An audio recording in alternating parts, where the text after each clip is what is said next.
Si est-il la fin pour Elodie dans N'oubliez pas les paroles.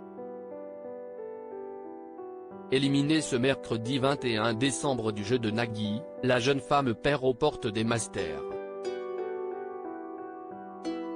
L'occasion pour la maestro de revenir auprès de Télé Loisirs sur sa préparation à l'émission et son parcours. Elodie était présente dans N'oubliez pas les paroles sur France 2 depuis le 5 décembre 2022. Celle qui avait réussi l'exploit d'éliminer Caroline, la 9e meilleure maestro de l'histoire du jeu, vient d'être à son tour évincée de l'émission de Nagui ce mercredi 21 décembre. Avec 151 000 €, elle se situe à la 33e place au classement des maestros et n'est donc pas certaine de participer au Master de l'année prochaine. Elle s'est confiée à Télé Loisirs sur sa déception ainsi que sur sa longue préparation avant de participer à l'émission. En voyant Caroline, je suis devenue blême. Télé Loisirs, comment avez-vous vécu votre élimination ? Elodie, il a fallu encaisser le coup car on est forcément déçu de se tromper sur une chanson qu'on connaît. Avec le stress, on se met la pression.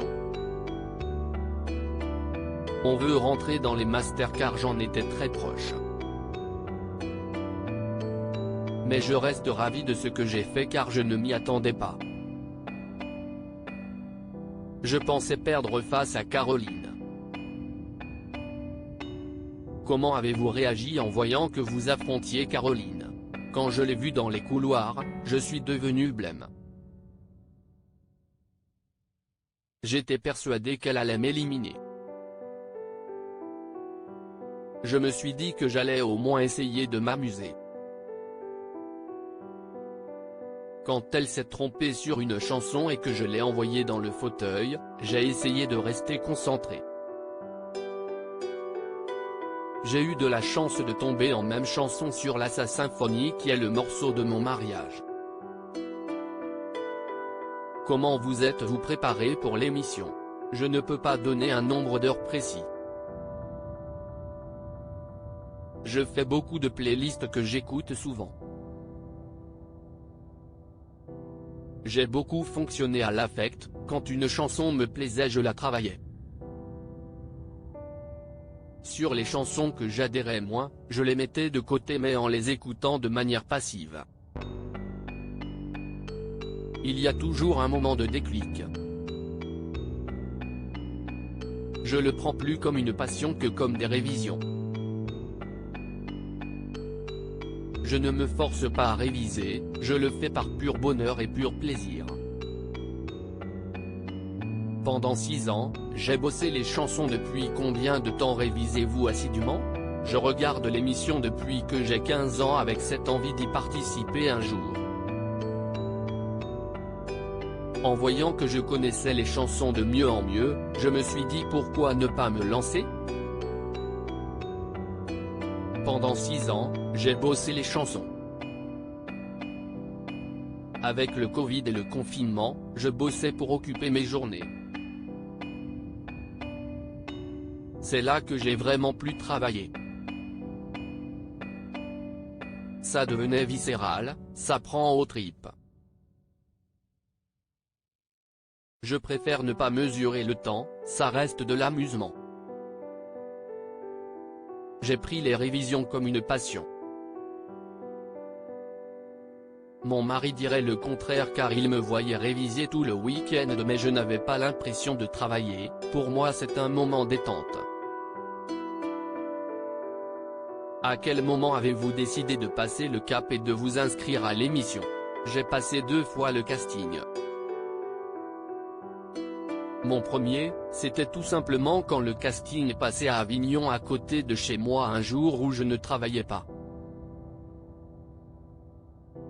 Je me suis dit que c'était l'occasion. La gestion du stress face aux autres candidats c'était compliqué, je tremblais un peu. Je pense que ça m'a fait défaut. Ensuite, j'ai essayé de prendre confiance en moi.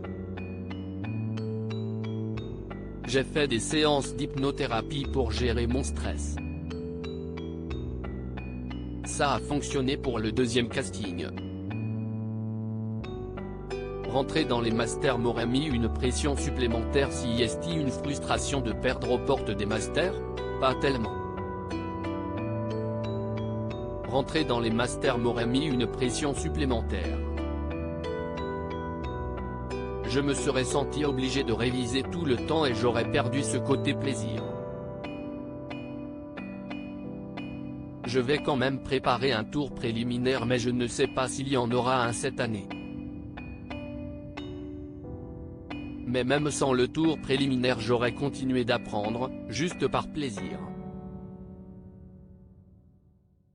Quels sont vos projets avec l'argent gagné? Avec mon mari, on envisage d'acheter un van. J'aimerais aussi mettre un poêle à bois chez moi et refaire le sol de ma maison. Et partir voir ma famille à La Réunion, je n'y suis plus allé depuis mes 4 ans. Je mettrai le reste de côté pour mes enfants.